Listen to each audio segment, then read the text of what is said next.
Hello YouTube, Top Notch Sports back again. I've missed some time here on YouTube, been a little bit busy lately, school's coming back up, and that's kind of depressing. I'd rather be here sitting making videos, but the only thing, good thing about school, which is, not very happy about school coming back, but only good thing about it coming back is, of course, the NFL season. Very exciting time, fall, NFL.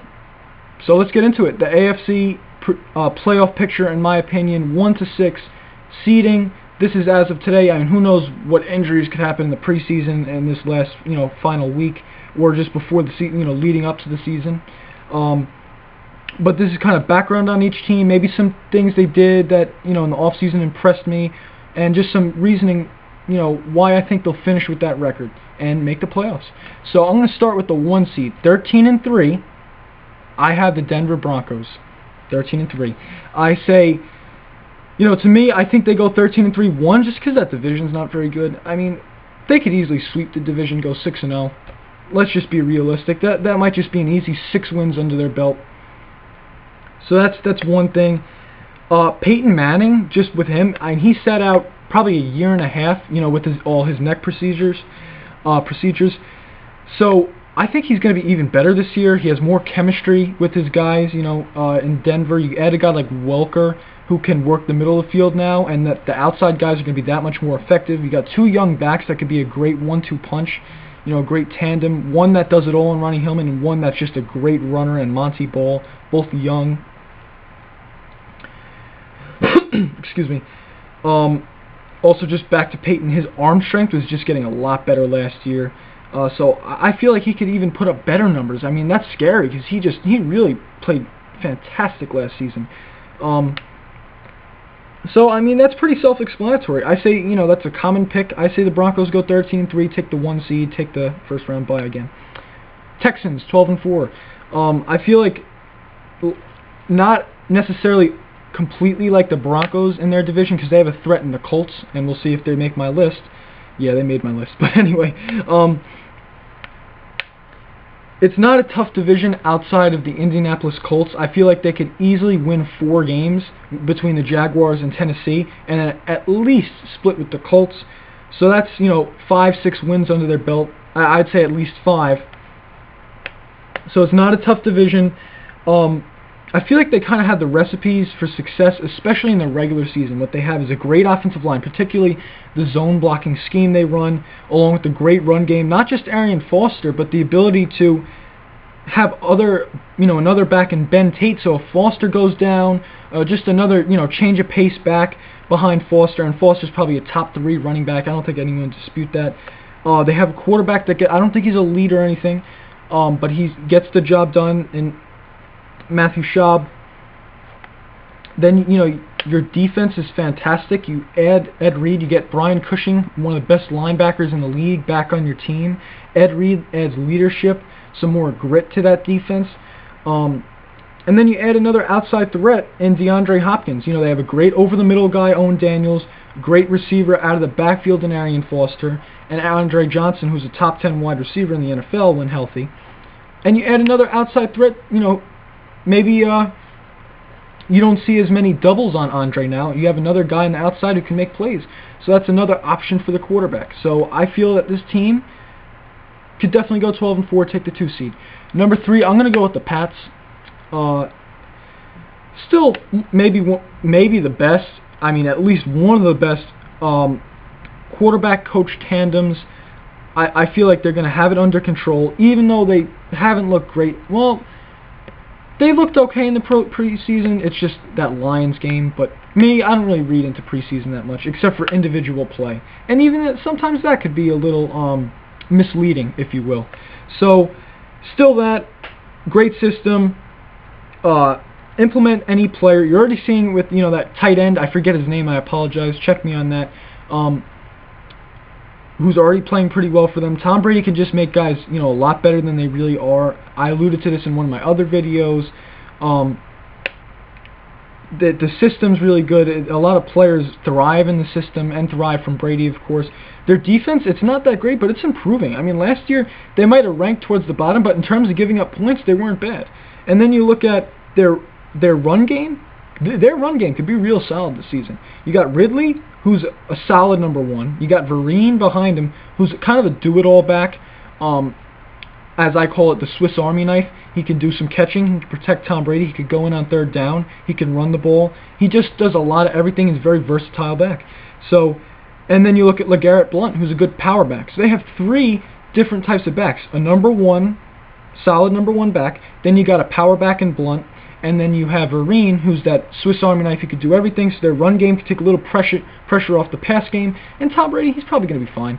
I mean, you look at Damian Amendola, he can be a great replacement slot. So I don't think this team's going to have that much problems. Easy division as well. Another team, they could probably sweep their division. They're going to get at least 4 wins out of their division. It's not much of a dogfight. So I say 11-5, 3 seed.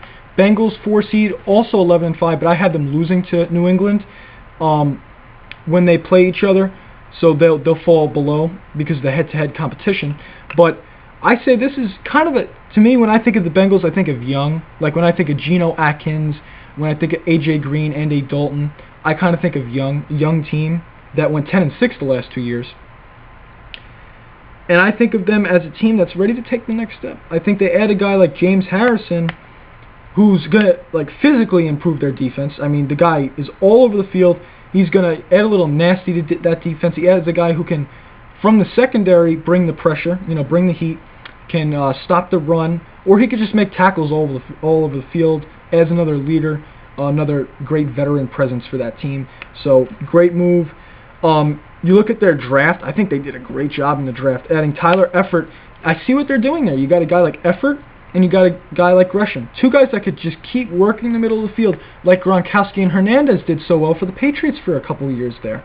So now, if you want to double A.J. Green, you want to pay, bring some safety help on A.J. Green, you got the middle of the field. You got 2 guys that can make some plays over the middle of the field. It's going to be a little more open.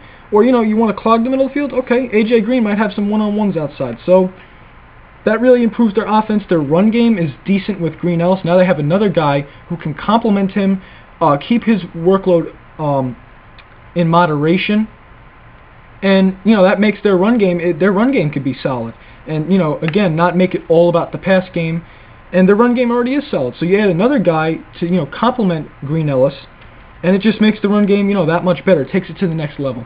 I don't know where they ranked in rushing or anything like that last year, but that's just what the eyeballs tell me. Yeah, so I think that's basically why they'll, take the next step. Colts, 10-6. I think that I feel like 11-5. I don't know if they're going to achieve that again. I feel like people kind of know that, okay, these guys are no joke. These guys can play. Andrew Luck can play. But with that said, they're not in a tough division outside of Houston. They could easily get 4 wins out of the Jaguars and the Titans. So they're not in a tough division that, is going to put a lot of strain on their team and be a dogfight. That's not an issue for the Indianapolis Colts. I feel like Andrew Luck, another year experience, he gets his head coach back. I think their head coach being a great defensive mind that he is, and I'm so glad he's back from cancer. A very inspiring situation last season with that.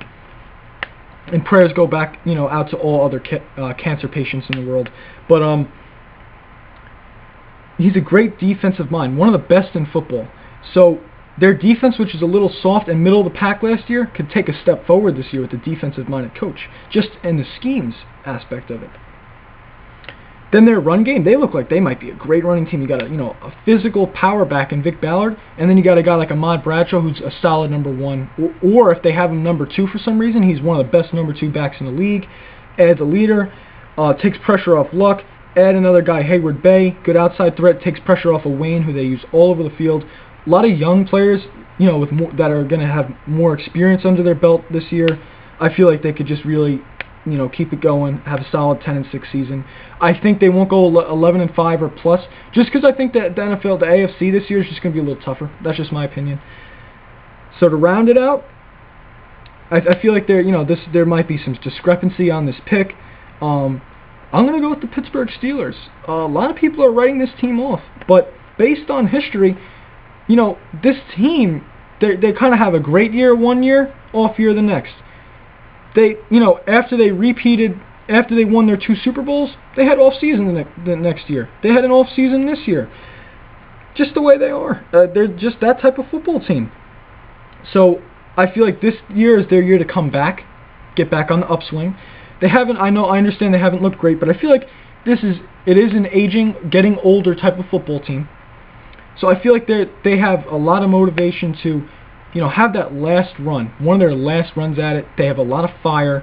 They still have, a stable leadership, stable clubhouse, great coach.